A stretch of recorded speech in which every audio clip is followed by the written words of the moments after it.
Coming up, we'll take a closer look at the ESL and ELL programs at Fayetteville High. We'll also see what CTE month entails in the Fayetteville School District. And we'll feature senior athletes following signing day at FHS in sports for this week. I'm Jay Beasley. I'm Crystal Tidwell. And I'm Tanner Wade. Welcome to the Bulldog Weekly.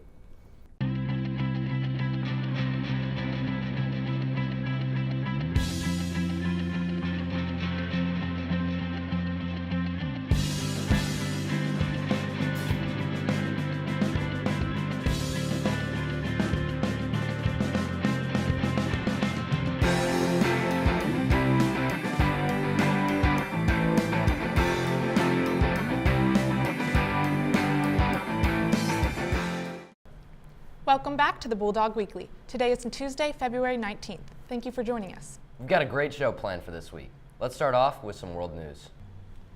As the country was on the verge of another government shutdown last week, the United States Senate voted 83-16 to implement a funding bill that will avoid a work stoppage. The White House says President Trump will sign the legislation, but that he also plans to issue a national emergency due to the lack of finances for the funding of the border wall. That's all we have for this week's world news. Students at Fayetteville High School go about their day unknowing of the struggles some of their fellow students face. Reporter Lilia Mendez takes a closer look at the students in the ESL and ELL programs and the challenges and changes they face at Fayetteville High School. Several students within the ESL and ELL programs at FHS have come from many different countries, looking forward to a better education and a better future. If they're identified as having a language other than English at home at any part of their lives, on the home language survey, they're immediately identified as possibly being ESL, English as a second language, or English language learner, ELL. We do our best to provide also kind of a home environment for them. Some of these FHS students have received help from Canopy NWA, a local nonprofit organization that is focused on helping relocate and integrate refugees into the community. Canopy and the other, like Compassion Fayetteville, they've all welcomed these newcomers. And it's just been so heartwarming. Really, the kids have a strong foundation in their church, in Canopy, in the families that support them. Coming from many different countries around the world, these students left behind important memories in order to pursue better futures and to live out their dreams. I'm from Africa. It is in South Africa.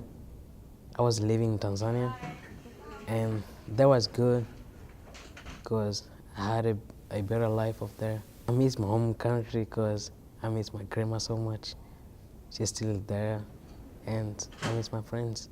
I'm from a poor place, but beautiful, with a lot of people that have beautiful feelings.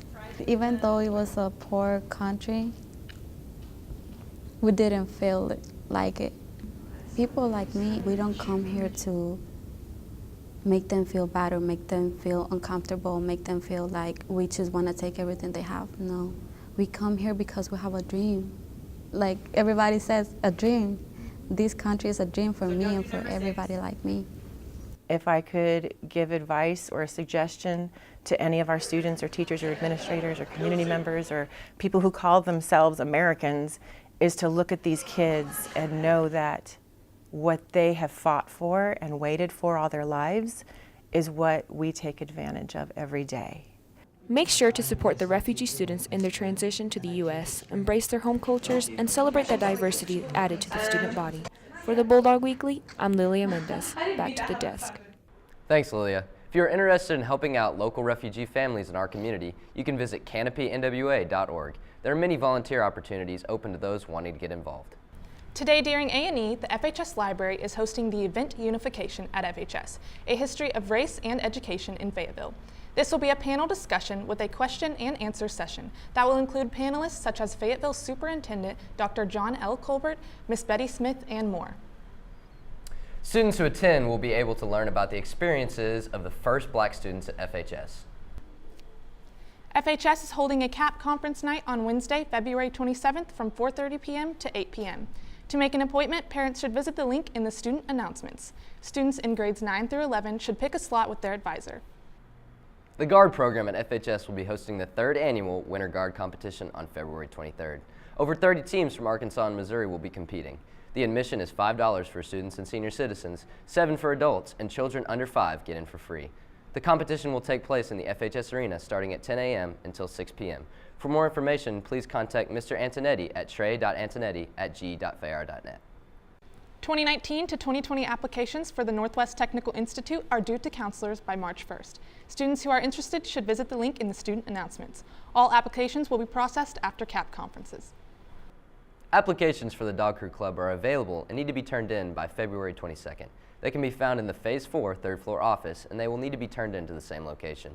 Students who are interested in taking the Dog Crew class can find applications online under CAP info. Junior girls that are interested in applying for Girls State should visit the website www.arkansasgirlsstate.com or see Miss Norman. It is a great opportunity for those who are interested in leadership, citizenship, and government. With February being the National Career and Technical Education Month, Fayetteville Public Schools and its students are showing their support for CTE programs and the opportunities they provide. Reporter Solomon Evans has more on these great programs of study. February is National CTE Month, and schools across the country are gearing up to promote their career and technical education programs. FHS is no exception either, with many initiatives planned to demonstrate the importance and benefits of our CTE programs. CTE Month is a month set aside for us to recognize the career and technical education programs that are available to students. What we try to do in career and technical education is provide students with the skills and knowledge necessary for them to take steps for a meaningful career in the future. We have several activities going on. Several classes have guest speakers coming in. We have speakers coming in from Tyson. We have several speakers coming in from various other parts of business and industry here in the city. We also are doing a social media blitz, and what we're trying to do is we're trying to promote awareness of career and technical education, because unfortunately a lot of people have misconceptions about what career and technical education truly is. The beauty of career and technical education is that it prepares students for the eventual careers that they're going to be in. You know, many students want to go on to further education or further skilled training, but inevitably most everyone is going to end up in a job. So career and technical education, it equips students with the knowledge needed, with the skills needed, and with the other skills commonly known as soft skills to help make them become more employable in the future. They let kids get experience with the kinds of activities they want to do. Like if you're somewhat interested in engineering, you could take one of these classes to see if you're actually interested. So once you go to college, you can have somewhat of an idea of what you want to do when you're there. The good thing about career and technical education at Fayetteville High School is that it's not just a month. Our career and technical education teachers do a fantastic job year-round of doing great things in CTE and promoting it and having activities that make it special. If you would like more information regarding the various CTE programs offered at FHS, talk to your advisor or counselor. I'm Solomon Evans, back to the desk. Thanks, Solomon. For more information on the CTE programs and the opportunities they provide for FHS students, please check out the link in the student announcements. Juniors eligible to apply for the National Honor Society will need to turn in a paper copy of their application to Ms. Johnson in room 2013 no later than 8:50 a.m. on Friday, March 8th. The application can be found on the NHS Google site, which can be accessed through a link in the student announcements. Seniors that haven't ordered their cap and gown yet can contact Balfour over the phone at 479-306-4486. To order online, please visit the link in the student announcements.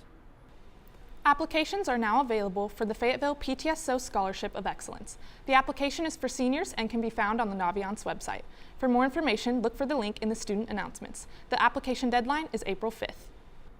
Students that are requesting to take a virtual course, whether it be an FHS or concurrent credit, need to submit a signed virtual written agreement with their course request form. The agreements can be found at any of the grade level offices or online. Coming up, we'll feature a senior athlete who committed on signing day at FHS. And we'll catch up with Jay Beasley for this week's Bulldog Sports Report. See you in 30.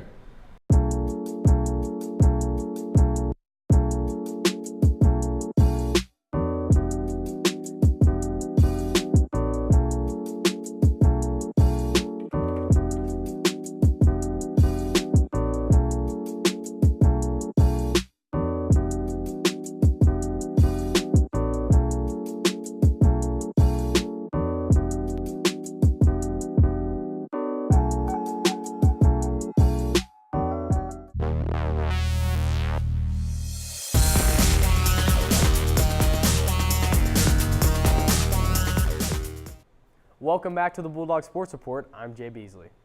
Last week, we saw both the girls and boys basketball teams face adversity here in Bulldog Arena. The teams ended up taking some heartbreaking losses that came down to just the last minute. For this week, you can expect some good matchups as the basketball teams head up to Rogers to play Rogers Heritage. This Friday will be the most anticipated matchup of the week as the Harbor Wildcats come down to Bulldog Arena. And if you got to see the last matchup, expect the tensions to be thick. This weekend, our very own swim and dive teams will be heading up to Bentonville for the state tournament as they try to make waves and bring back a ring. Good luck to both teams up in Bentonville. National Signing Day was earlier this month, and many Fayetteville student athletes signed to colleges around the country. Darius Bowers will be heading to play football at the University of Central Arkansas, and this week he took a step back and reflected on why he plays the game and some of the memories he has from his career to this point. The quarterback position has helped me, control emotion, my stress level and, pressure situations, being able to calm myself down. And just has taught me to never give up in the face of adversity. So quarterback position's done all that for me. Darius Bowers in the shotgun. He's going to look deep down the middle. He's got his man at midfield. At the 40. This is Flanagan at the 30, the 20, the 10, the 5. Statistics, they don't really get to me. Because I've learned that, if you go into a game focusing on how many yards you're going to get, how many touchdowns, it can take away from focus on the team. So, I've never let statistics get to me, and that's just the way I've played. I'm both excited and a little nervous about it because, first I'm nervous because I've never been away from my family, and that's going to be a big point for me. But also I'm ready to, take my next step into adulthood, so I'm really excited for that. Basically, just to keep working.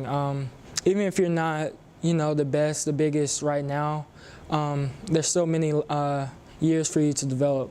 So keep working, stay hungry, and good things will come to you. So basically, running the ball is based on instinct.